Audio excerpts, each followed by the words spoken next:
20th century and even the early part of this century, that those individuals who have done better in the presidential elections have been the ones who do not advocate war. You know, oh yeah, what we need is another war. Let's send more troops into Syria. When are we going to bomb Iran? You know, that isn't it. I mean, think back as far as Wilson. What kind of a story did Wilson? I'm going to keep you out of war. And Roosevelt, I will not send your boys off to a foreign war.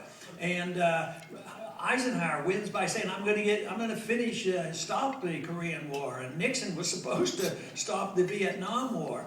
And as recently as George Bush in the year 2000, he said, I'm tired of this nation building. We shouldn't be the policemen of the world. But look what he did. And this is happening right now with the current administration. It is well known that young people, to a large number, supported Obama. But I tell you what, there's a lot of young people right now that are really turned off, both on the war issue and the civil libertarian issue, because he has not come through either. One issue surely is significant here in this state, is when he was campaigning, was saying, well, he'd ease off on the federal government overriding the state governments on how you deal with medicinal marijuana. But what is he doing? Coming in, overriding state laws, arresting people for doing what they want to do and is legal in their states. And I think it's something that has called attention to, to Obama, and they're pretty much annoyed with this. You know, it was I always was fascinated that when the conservatives were in charge, they were called themselves compassionate conservatives. That means if a state law legalized the right of an individual who's suffering from some disease can raise marijuana in his backyard and get some medical help from it, the compassionate conservative comes in and throws him in jail. I mean, it makes no sense whatsoever. But the war on drugs is something that doesn't make much sense at all. It's something that, in many ways, I had predicted. I'm waiting for my prediction to come true. But I've always thought that there would be someday it would come rather suddenly. And maybe we're at the beginning of this, where people just wake up and say, you know, it doesn't work. You know, the war doesn't work. And other countries are starting to do it now. I think Portugal and some others have just changed the laws. And there are people in Mexico and other states who are talking about it. Just think of our southern border. 50,000 people have died on our borders over the drug war in the last 5 years. And the violence increases. But, you know, when you think about what happened with Prohibition, when they decided they wanted to prohibit alcohol, they at least knew that was unconstitutional just to prohibit it.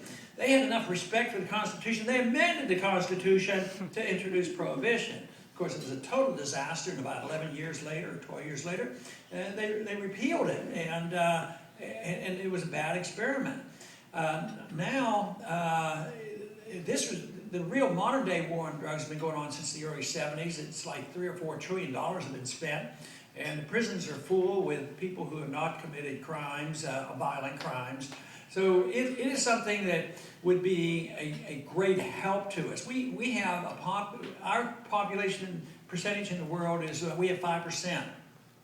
We have 25% of all the prisoners, and quite frankly, I don't think the American people are that much worse than the rest of the people around the world. I think we have too many laws, is what I think what we have. Woo! Woo!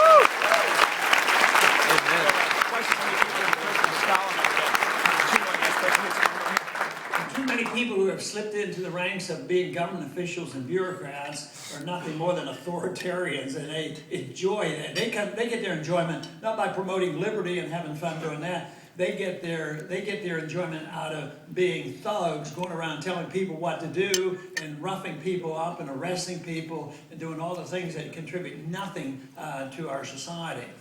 But those problems are many of the things that you've heard so much about, and we know what they are, and our effort, of course, is to try to change this. And I think the most important thing to change these the problems that we have is through an intellectual type of revolution, to get people to know and understand why sound money is good and free markets are good and contracts are good, why limited government is good, why you should have government enforcing the laws of contracts but not writing the contracts or violating contracts. That's what they end up doing.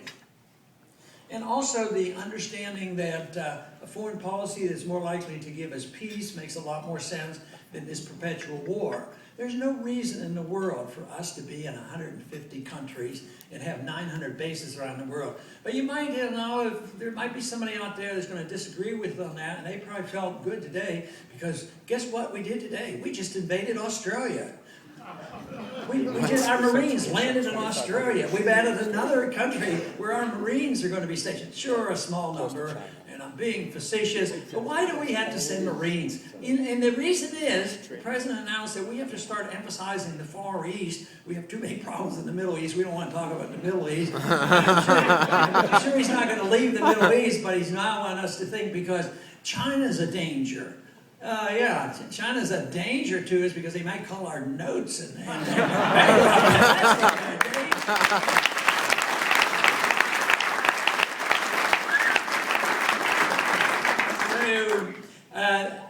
we need people to change their minds on foreign policy. We need people to change their minds on monetary policy and economic policy. But basically, we have to have people change their minds on the importance of the individuals. For too long, we have been very confused on what human rights and personal rights mean, because they see this. We've been conditioned to think of rights as groups. We talk about women's rights, minorities' rights, gay rights, all these hyphenated rights. But there's only one type of right that we need to protect, everybody equally so, individual rights. That's what rights are all about.